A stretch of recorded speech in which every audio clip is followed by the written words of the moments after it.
Picture this. It's Diwali 2004. Your father just received his annual bonus, 2 lakh rupees. Your grandmother is insisting he buy gold because, beta, gold never fails. Your uncle, freshly converted to equity investing, is pushing him towards this new thing called Nifty index funds. 2 decades later, one of these decisions would have made your family significantly wealthier. But which one? This is the question that haunts every Indian investor.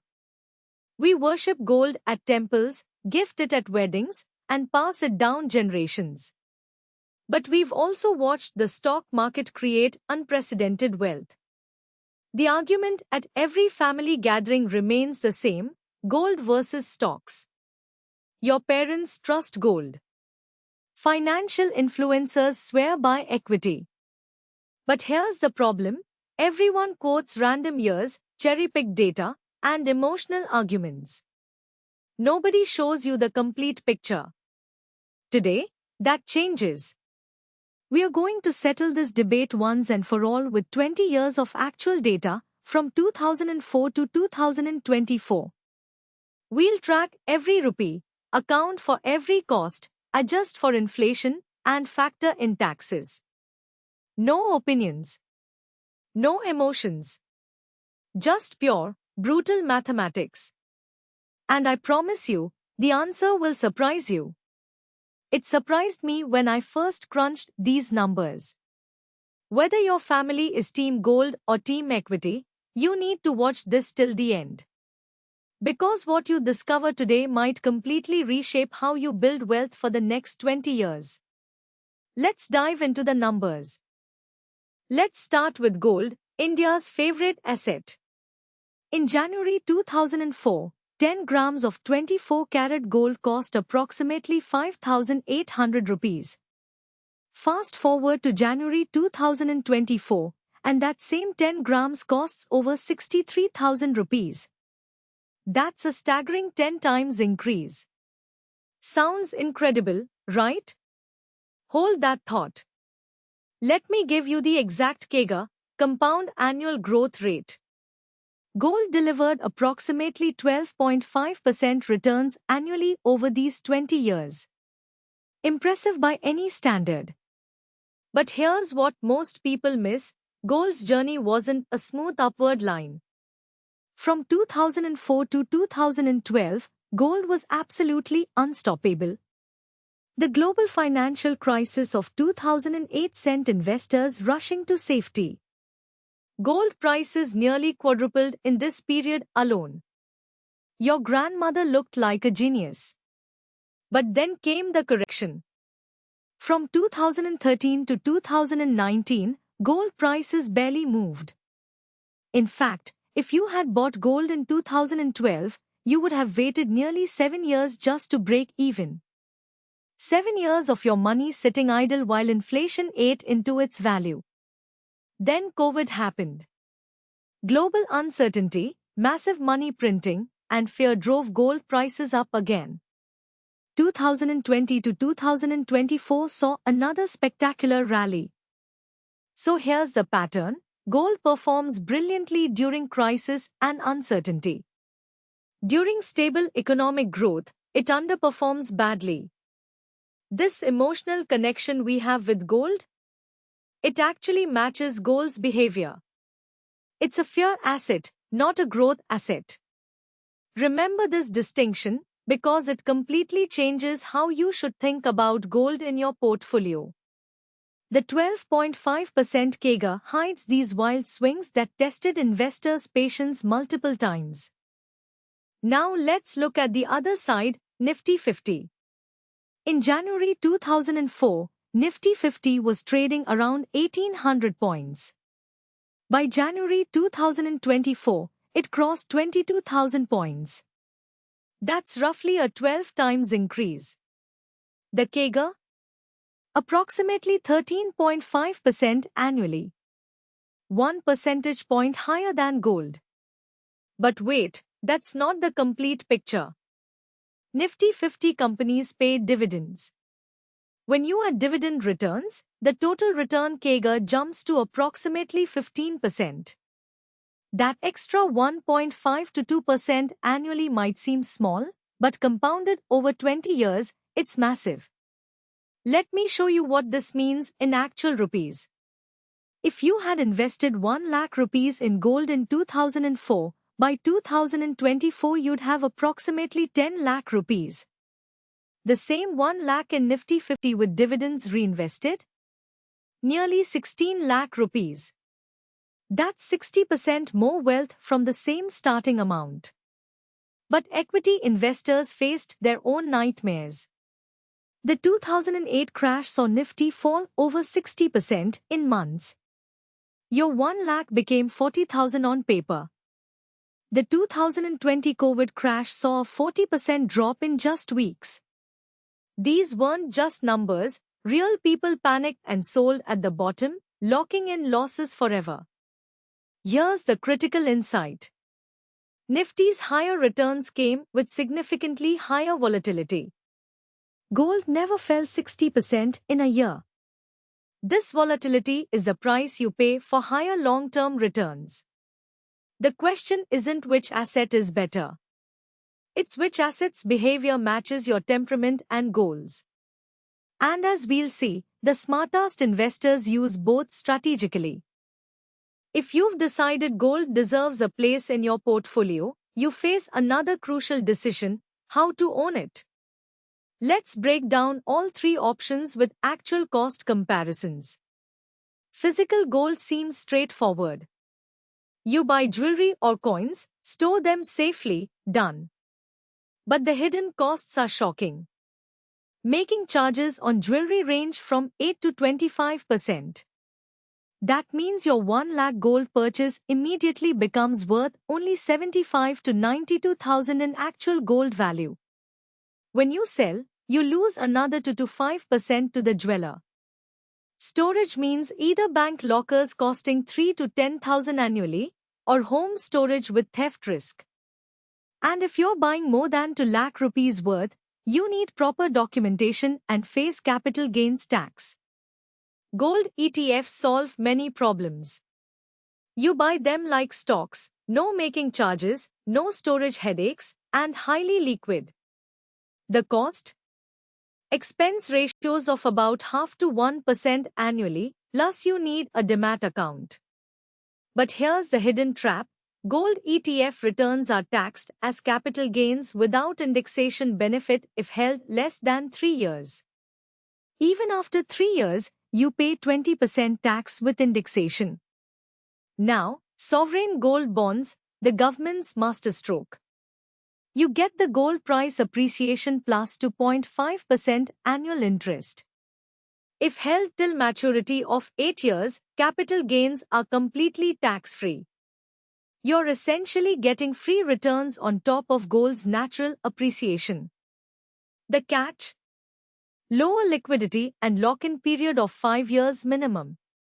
For any serious gold allocation above 5 lakhs, SGBs are mathematically superior. Physical gold is for emergencies and emotional satisfaction. Gold ETFs are for tactical, short-term allocation. Choose based on your specific needs, not tradition. We've looked at raw returns, but that's not what matters. What matters is purchasing power. How much actual stuff can your money buy after 20 years? Let's adjust everything for inflation. India's average inflation from 2004 to 2024 was approximately 6% annually. This means gold's real return, after inflation, was about 6 to 7%. Still positive, still beating inflation, but not spectacular. Nifty 50's real return? 8 to 9% after inflation. The gap widens when you account for purchasing power. Now let's factor in taxes, which most comparisons conveniently ignore. Physical gold held over 3 years faces 20% long-term capital gains tax with indexation. On a 10 lakh gain, you'd pay roughly 1.2 to 1.5 lakh in taxes. Gold ETFs face the same treatment. Equity investments through Nifty index funds or ETFs face only 10% LTCG tax on gains above 1 lakh after 1 year holding period. On a 15 lakh gain, you'd pay about 1.4 lakh in taxes. Despite higher absolute gains, equities tax is similar to gold's tax. But here's the real kicker. Sovereign gold bonds held till maturity are completely tax-free on capital gains. Only the annual interest is taxed at your income slab. If you're in the 30% tax bracket, you pay about 7,000 annually on a 10 lakh SGB investment, while your capital gains grow tax-free. After all adjustments, inflation, taxes, and actual buying costs, here's the truth. Well-managed Nifty 50 investments beat physical gold by approximately 4 to 5% annually in real terms. But SGBs come surprisingly close to equity returns with significantly lower volatility. This changes the entire calculation for conservative investors. Now we arrive at the most practical question, given everything we've discussed, what's the right amount of gold in your portfolio? The answer depends on where you are in life. Let's create a framework. If you're in your 20s, just starting your career with 40 plus years of investing ahead, gold allocation should be minimal, around 5 to 10% maximum. Your biggest asset is time, and equities' higher returns compound dramatically over decades. That small gold allocation acts as insurance during market crashes, nothing more. In your 30s and 40s, building a family, EMIs running, responsibilities mounting, increase gold to 10 to 15%. This provides stability. When markets crash 50% like they did in 2008, your portfolio won't collapse entirely. You'll have dry powder to deploy into fallen equity markets. For those in their 50s approaching retirement, gold allocation can rise to 15 to 20%. Capital preservation becomes more important than aggressive growth. Gold's lower volatility protects your retirement corpus. But here's the strategy most people miss: dynamic allocation. Instead of fixed percentages, rebalance based on market conditions. After a major market crash when equity is cheap, reduce gold allocation and buy more stocks. When markets are at all-time highs and euphoria is everywhere, trim equity and increase gold. This sounds simple but requires discipline. Specifically for Indian millennials watching this, you probably already have significant gold exposure through family jewelry you'll inherit. Factor this in before buying more. Many Indians are actually overweight gold without realizing it.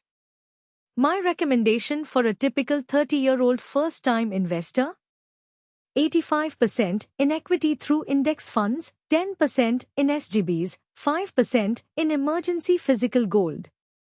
As you age, shift 5% from equity to gold every decade. So after analyzing 20 years of data, accounting for costs, taxes, and inflation, here's the definitive answer to gold versus Nifty 50. Nifty 50 wins on pure wealth creation. No contest. 15 lakh versus 10 lakh from the same 1 lakh investment. If your only goal is maximum wealth in 20 years, equity is mathematically superior. But here's what this comparison misses: investing isn't just about maximum returns. It's about returns you can actually achieve without panic selling. During 2008, I've seen people sell their entire equity portfolio at the bottom, locking in 60% losses. Those same people who held gold sat tight because gold was actually rising during the crisis. The best investment is the one you can hold through thick and thin. Gold provides psychological stability that helps you stay invested in equity during crashes. It's not about gold versus equity. It's about gold and equity working together. The ideal portfolio isn't one or the other, It's strategic allocation of both, adjusted for your age, temperament, and goals. My final recommendations: never buy physical gold for investment purposes unless it's emergency money. Use SGBs for long-term gold allocation and get that sweet tax-free return.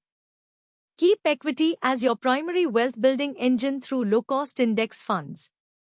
Rebalance annually and buy whichever asset has underperformed. If someone forces you to choose only one for the next 20 years, choose equity. But you don't have to choose. Build a portfolio that lets you sleep peacefully during crashes while still capturing market growth. That's the Mahayukti approach to wealth building: data over emotion, strategy over tradition. If this analysis helped you think differently about your portfolio, subscribe and share this with someone still arguing about gold at family dinners. Your wealth building journey continues in the next video.